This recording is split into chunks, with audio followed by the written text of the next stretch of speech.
So one day, my family and I were on our way back from a family reunion that was out of state, so we drove there.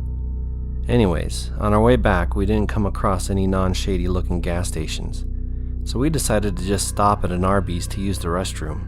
Now, for some context, at the time I was 12, and I was wearing a skirt, shorts, and a racist t-shirt, so nothing too scandalous. At this Arby's, there was a table right outside of the hallway with the restroom. At the table, there was a middle-aged, unshaven man with neon green dyed hair. As I walked out of the restroom, I see this dude at the table with his phone waving around my legs on the ground with a flashlight on as I walked past.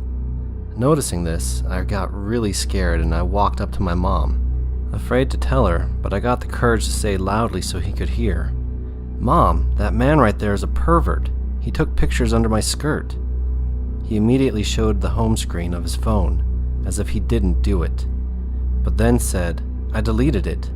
He then ran out of the door and into a nearby alley. That was what confirmed it.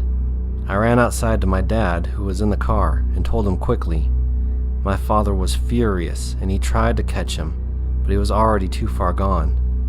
My father called the police and told them, but they said they couldn't do anything, until my father told them that I was 12. After my father called the police, the staff inside told us that the man with the neon green hair worked there. And here's the worst part. He was waiting for his wife to pick him up from work. When the police arrived, they got his info from the staff and asked my father if he wanted to press charges. Since we weren't in our home state, my parents decided not to. The good thing is, the staff made sure that he was fired. So, yeah, pervert at Arby's with the neon green hair? Let's not meet again.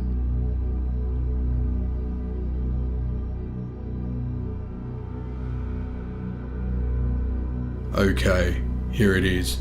So all year and last year, I heard things in my attic, but I thought it was just the house settling in, or maybe an animal got up there. Never really thought about it much. About a week ago, my air conditioner stopped working, and it's hot. My air conditioner units were up in my attic, so it finally got intolerable, so I said, fuck it.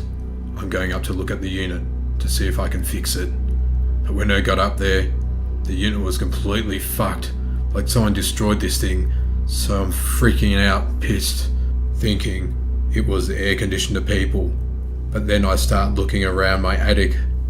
My attic is a huge place where you can stand in, so I look around and immediately see that there's insulation ripped out, beer cans everywhere, and water bottles as well. And I look over, and there's a little cot in a pillow, so I go over, and I look, and no one's there. The whole attic is jimmy-rigged and messed up like someone has been living in my attic without me even knowing. So freak, because all I have is a phone on me, and start to leave, but in the very back, I hear what sounds like a cigarette getting lit, and I look over, and there's a faint light, like from a burning ash in the darkest part of the attic. I said, "Who's there?" And the light moved, so I immediately said, "I'm calling the police if someone's up here," and I got the fuck out, and I haven't heard anything up there since. But for the whole year, someone has been living in my attic, possibly watching me, waiting, who knows. It terrifies me knowing this. The thought of this is driving me insane, thinking how easily this person could have came and robbed me and my family, or even worse, killed my family.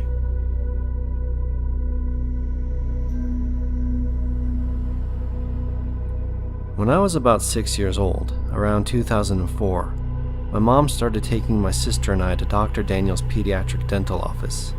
The dental center was located inside a giant yellow mansion that also doubled as Dr. Daniel's house. It was honestly gorgeous. When I first started going to the dentist, I was extremely shy and actually suffered from selective mutism and had a lot of autistic-like tendencies. Needless to say, I relied heavily on my mother's comfort and for someone to give me a voice because it was extremely anxiety-inducing for me to talk to strangers, especially men, for some reason. When my sister and I got called in from the waiting room, my mom followed us to the office until she was told by Dr. Daniels that parents were not allowed to be with their children as it taught kids independence, to which my mom complied to. Once in there, he immediately separated my sister and I, and in reaction to that, I cried because I felt so scared. Dr. Daniels did not like crying, so he grabbed me and put his hand over my mouth and nose, shook me, and aggressively warned me that if I continued to cry and scare the other kids, that he would make my situation a lot worse.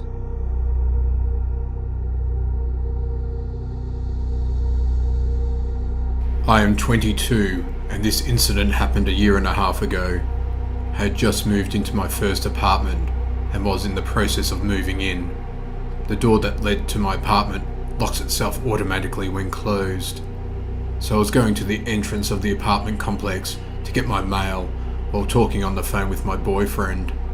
I returned to my apartment and sat on the bed while opening the mail while using the phone. I dropped the phone on the floor and it landed under the bed, so I had to lie on the floor and stretch for it. I saw someone that caught my eye. There was someone under my bed. My eyes widened and I choked the urge to scream. The person under my bed was lying still, with his back towards me and his head to his chest, so I couldn't see his face. And he didn't see me. Trying to be rational while so many thoughts rushed through my head, I picked up the phone, said, "Sorry, I dropped my phone. I'm going to take a shower and call you back." The bathroom is right by my bed, so I hastily walked in, quietly locked the door, turned the shower on, jumped out of my window. My apartment is on the first floor, and then I called the police. They told me to wait nearby, but to go across the street and see if anyone comes out the door to the apartment complex. This was during the summer, and it was still light out. I placed myself across the street, hiding behind a car while watching my open bathroom window and entry door. I called my boyfriend, and he came to me just before the police. I gave them my keys, and they went inside. Only moments later, 2 cops came out, holding a thin and tired-looking man. His eyes looked crazy, but he didn't try to get away. The policeman that had stood beside me and comforted me while the police searched through my house, I was a mess and shivering and crying, told me that the man stood outside my bathroom door with one of my kitchen knives waiting for me to come out. This man had somehow crept in my entry door while I was getting my mail and hid under my bed.